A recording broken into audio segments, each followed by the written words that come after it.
Serigne Saliou Gueye ci disponibilité bi pertinence bi ak itam nangul gim ñuy nangul mais tey je tenais vraiment remercier wala mu nuyu tey ji ñett comme que yaa ngi may wax diaspora bi kii moom sunu benn soppe la moom sunu yaay la en quelque sorte moo tax faaw mu nuyu ko Ndeye Marème Gueye professeur d'arabe la de formation waaw ba pare tamit di ci gëstu bu baax a baax suñu yaay la bu baax macha allah ak itam soxna Touré madame Thioubou mère Dieng depuis États-Unis d'Amérique ñoom ñëpp suñu ay yaay lañ maa ngi leen di nuyu bu baax a baax Serigne Saliou tàmbali nañu waxtaan bi tey nii la kon réew mi am nañu am ñoo xam te ni bu ñu yeewoo dama ko posé sama page Facebook quoi ma leen di laaj ma ne kon ndekete réew mi am na ñoo xam te ni dañuy yeewu seen poche mu am 150 millions chaque jour. ah oui xam nga ji bi Sénégal li fi gën a mën a may xaalis léegi mooy le foncier. foncier mu fi gën a mën a may te soo gisee sous le magistère de Wade de Macky. Énormément de gens se sont enrichis grâce au foncier.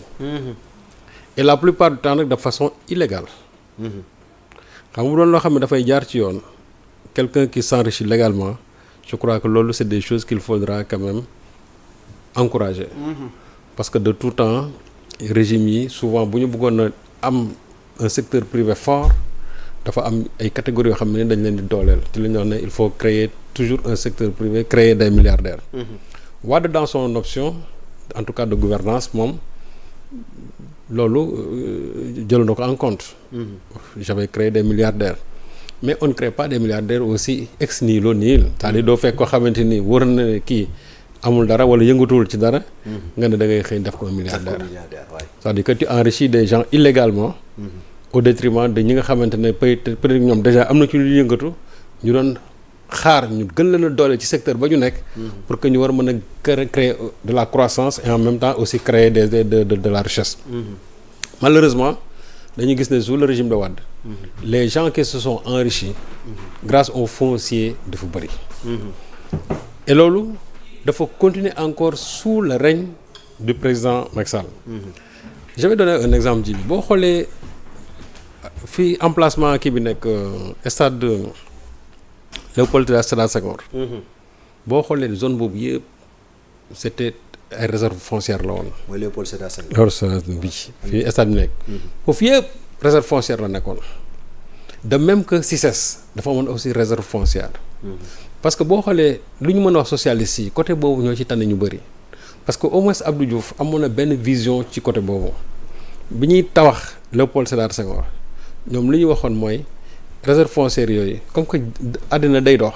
dinañ dem benn instant boo xam ne ni dinañ soxlaat yeneen infrastructure yoo xam ne ni dañuy gën a dooleel stade bi comme par exemple mën nañ fa def hôtel à côté tabax fa ay beneen yeneen d'autres infrastructures sportives wala def fa en tout cas ay jumtukaay yoo xam ne nit ñi dina mën a leen mën a xëcc ñu mën a ñëw ci stade bi. luy jur xaalis. waaw ñoom Abdou Diouf noonu la ko kii woon.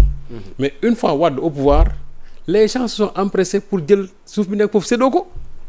da nga dégg sax ñu naan woy ñii yi kalub la yi lañ ko jox et cetera c'est-à-dire au nom de quoi la benn catégorie war a mën a ñëw rek parce qu'ils sont au pouvoir. ñu jël suuf si séddoo ko.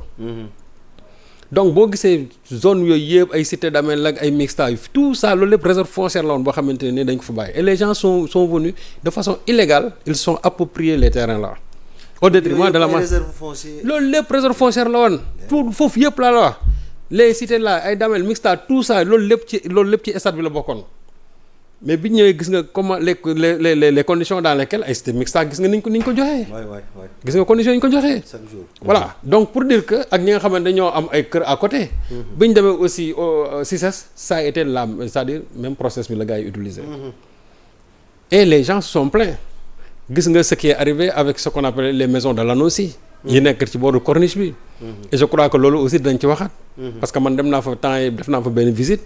mais loolu je crois que scandale la boo xam ne il faut que les gens reviennent là-dessus. et je crois que loolu les autorités dinañ saytuwaat këru annonce yooyu ñuy wax. parce que dégg naa ci loo xamante ni pour man jàpp naa ne bu dee dëgg loolu illégal la.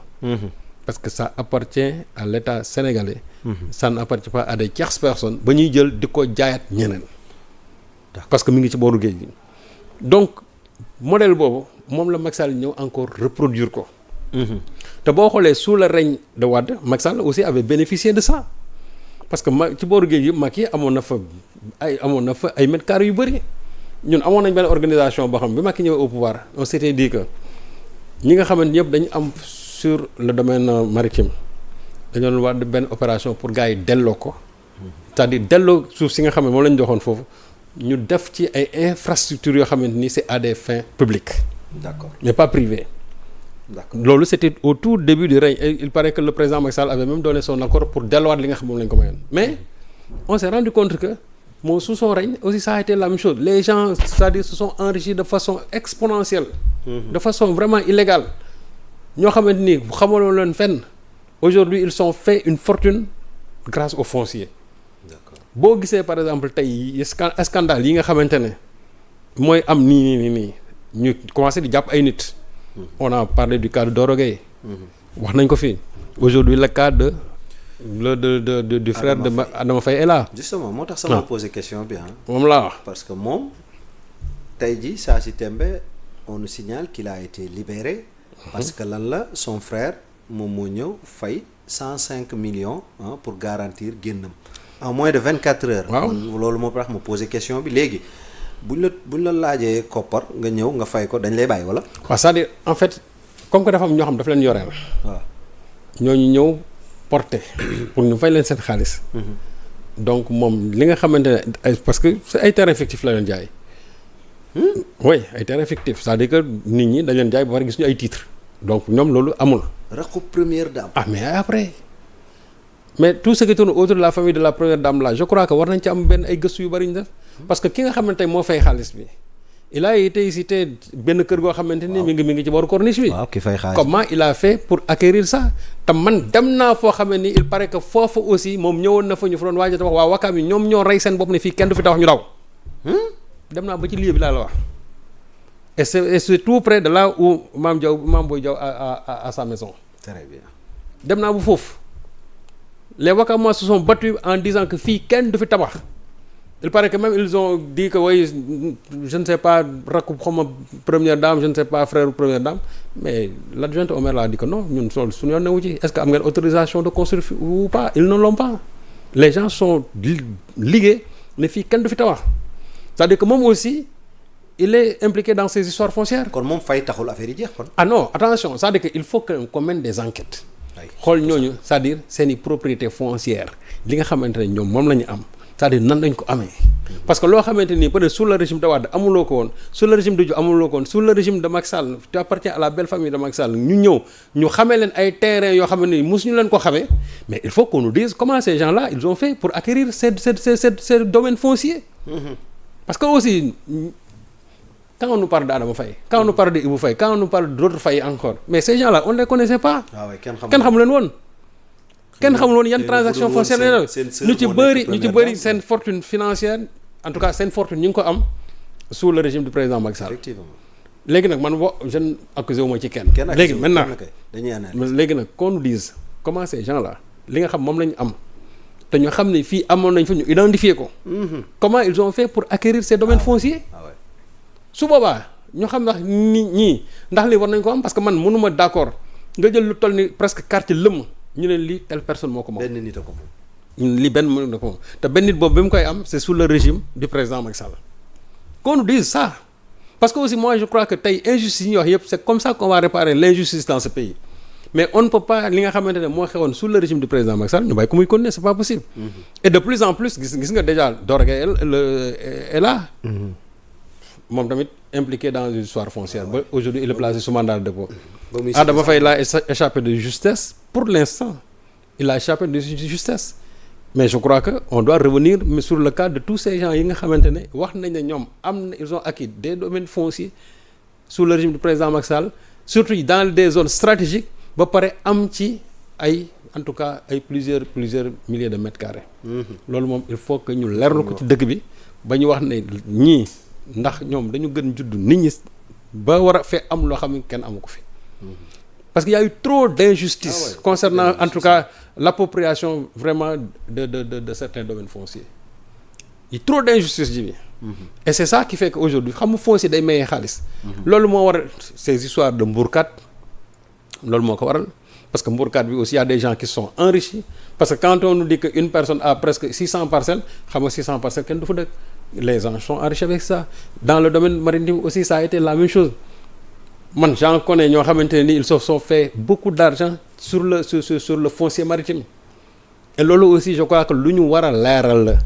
J'ai entendu nag Guy Marius Sagna dire que au niveau de l'Assemblée nationale les députés sont contre tout simplement je ne sais pas en tout cas il y a une commission qu'on doit mettre en place pour la transparence concernant en tout cas l'acquisition du domaine foncier. ñoo gisee cette déclaration. waaw mais c'est scandaleux.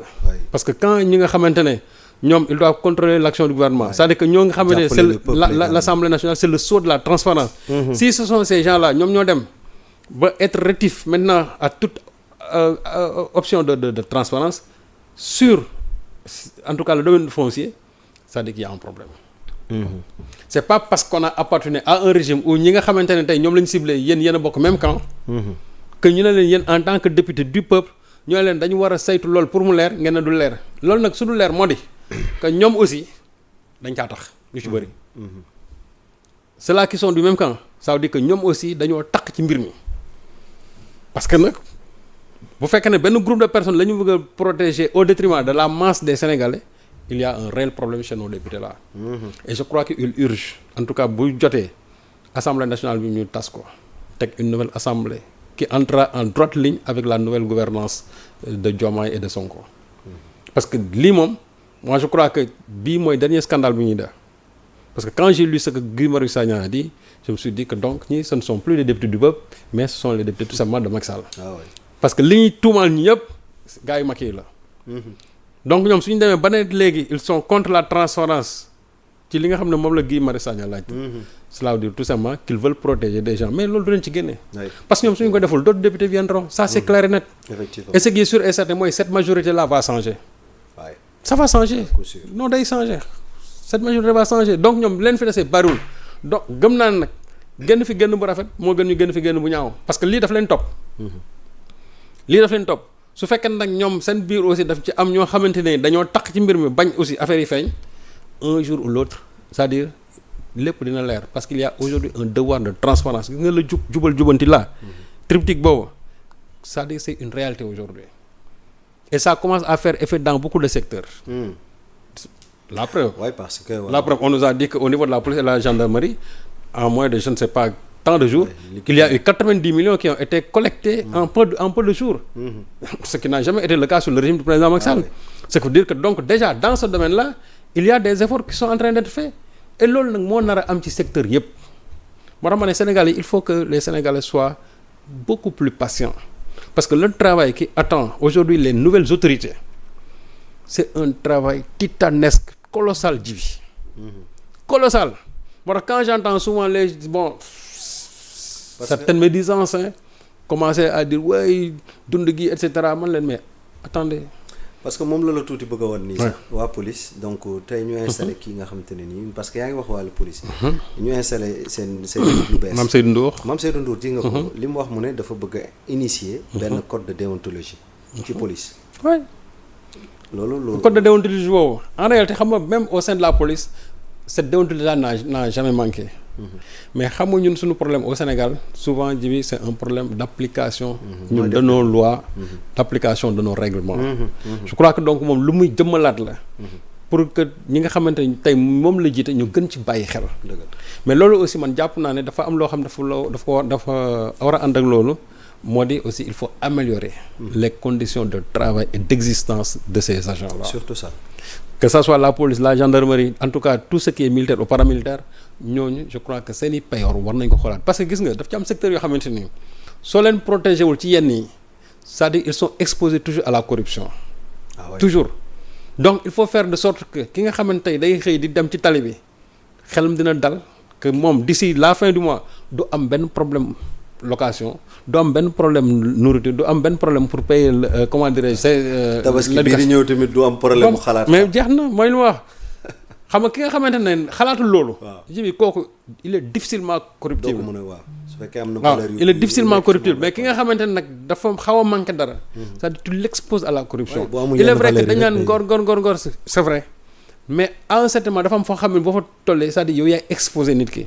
te je crois que ki nga xamante ne ñi nga xamante ne ñoom ñooy autorités yi il ne doit pas les exposer moo tax ce que Mame Seydou Ndour a dit vraiment ñu koy rafetlu. parce que dund nañ ko temps yi passé ah. Mais- ak mais- coowal doomu Mansour Faye. mais bien sûr xam nga daf ci am ay faits yu leer yu am temps yi le fils de Idrissa Seck a été appréhendé temps yi ci ginnaaw ce qui est sûr et certain mooy si c'était sous le règne de Macky Sall kenn du ko jàpp parce que y a eu des choses qui sont passées sous le règne de Macky Sall yu gën a garaaw yooyu te waxuñ ci. non dañ leen jàpp bàyyi leen xale boo xam dañ ko fiir mu dee ba pare ñu bàyyi ko